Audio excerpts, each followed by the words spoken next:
Shalom para subscriber yang terkasih di dalam nama Tuhan Yesus. Pada saat ini saya memiliki tamu spesial yang akan membahas mengenai musik gerejawi. Saya berikan kesempatan pada tamu saya memperkenalkan diri terlebih dahulu. Silakan. Oke, terima kasih Saudara Tony. Nama saya Kardito Lopan Situmorang. Saya mahasiswa tingkat akhir di STT Harvest Tangerang. Dan saya juga tinggal di Tangerang. Terima kasih Tony untuk perkenalannya. Terima kasih. Saat ini kita akan membahas mengenai musik gerejawi. Seperti yang Anda katakan, saat ini Anda mahasiswa STT Harvest di Jakarta. Sekarang Anda mengambil musik gerejawi? Iya, betul Saudara Tony. Fokusnya di gitar ya? Di gitar. Oke. Kenapa Anda fokus mengambil dalam bagian gitar? Kenapa tidak seperti piano, bass, dan lain-lain sebagainya? Oke, karena saya waktu pertama-tama belajar musik, saya itu belajar itu gitar. Nah, maka dari itu saya ambil di STT ini, di musik ini saya mengambil major gitar. Seperti itu, Tony. Oke. Jadi gitar spesialisnya gitulah ya?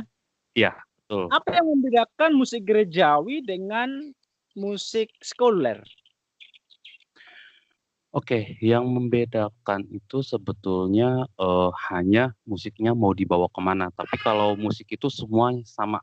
Mau musik sekuler, mau musik gereja itu sama. Hanya membedakannya aja musik ini membawa orang kemana begitu kan. Kalau musik gereja sudah tentu kita mendengar kata musik gerejanya berarti gereja, untuk membawa orang-orang bisa mengenal Tuhan, menyembah Tuhan melalui musik atau lirik-lirik daripada musik itu sendiri. Kalau sekuler kan tentu tidak gitu kan. Kalau sekuler ada orang pacaran aja bisa kita main musiknya di situ gitu kan. Kalau musik gereja wah kayaknya enggak kan, enggak mungkin orang pacar kita main musiknya gitu.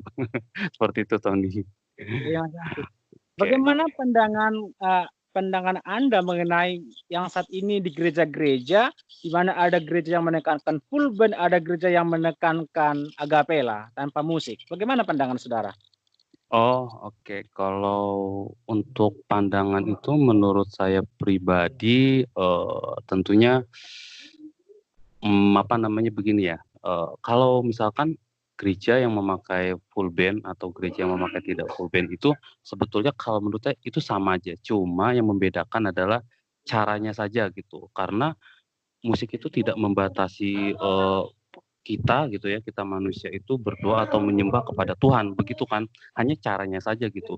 Bukan berarti kalau yang musik yang diterima Tuhan itu yang cuman pakai piano aja gitu kan. Musik yang diterima Tuhan itu cuman hanya akapela gitu. Yang tidak diterima Tuhan itu yang full band. Kalau menurut saya itu keliru ya, itu salah banget gitu ya.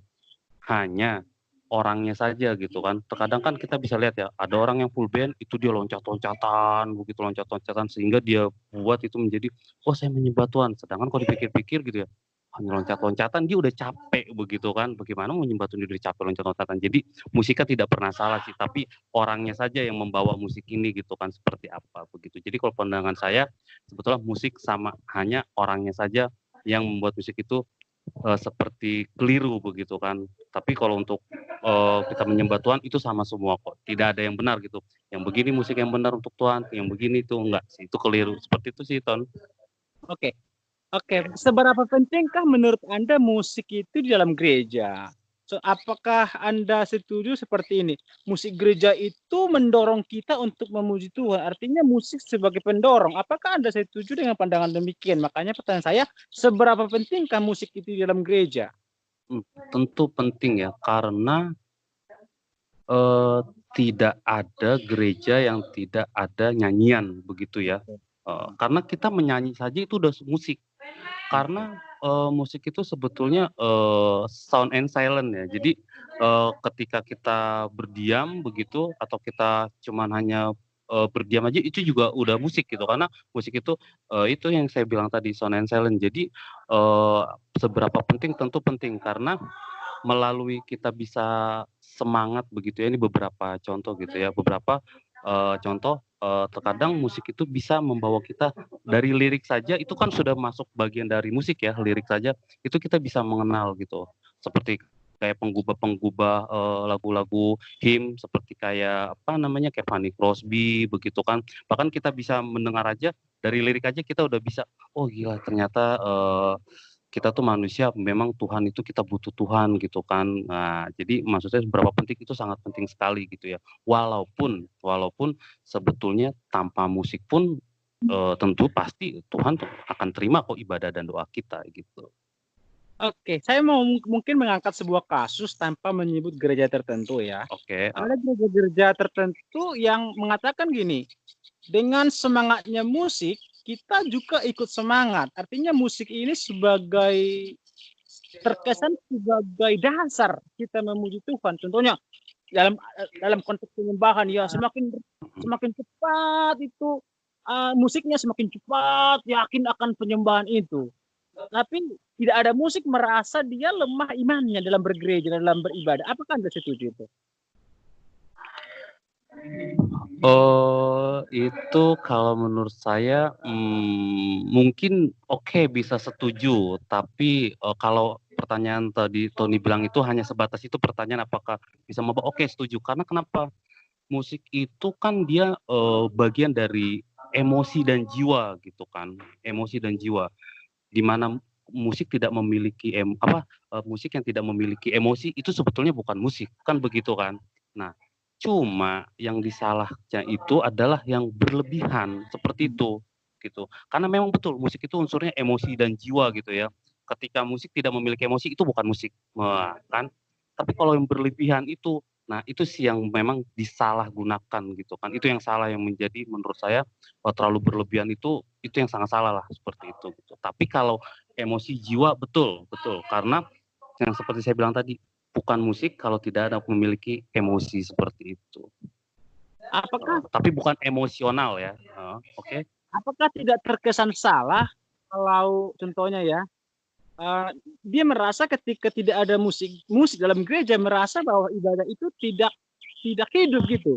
Artinya tidak layak penyembahan itu untuk Tuhan. Contohnya lah entah mati listrik dalam bergereja, akhirnya dia tidak tidak nyaman aja, kayak tidak memuji Tuhan. Jadi seolah-olah terkesan musik sebagai dasar beribadah. Apakah Anda setuju dengan itu? Nah itu saya tidak setuju. Karena yang seperti saya katakan tadi ya Tony, musik tidak membatasi artinya nggak ada musik pun kita bisa beribadah kok gitu, kita berdoa gitu, karena bukan musiknya yang, Tuhan terima, maksudnya bukan musik yang Tuhan lihat begitu kan. Jadi ketika orang, "Oh tidak," buat saya sih itu, berlebihan seperti itu sih ya, heeh. Oke, terima kasih buat Saudara Kardian Tolopan penjelasannya. Mungkin Oke, Anda bisa sama-sama. memberikan sebuah kesimpulan kepada para subscriber saya tentang musik gerejawi ini, supaya mereka tidak salah memahami, apa itu ketika akapela itu dosa apa enggak, ketika full band salah apa enggak. Mungkin berikan kesimpulan. Oke, eee, terima kasih, Tony. Jadi gini, musik itu ialah memiliki emosi dan jiwa. Jadi tidak ada musik yang tidak memiliki emosi. Nah, namun musik itu hanya, membawa kita untuk bisa lebih lagi berdoa kepada Tuhan. Tapi bukan berarti tidak ada musik, doa dan penyembahan kita itu tidak diterima Tuhan.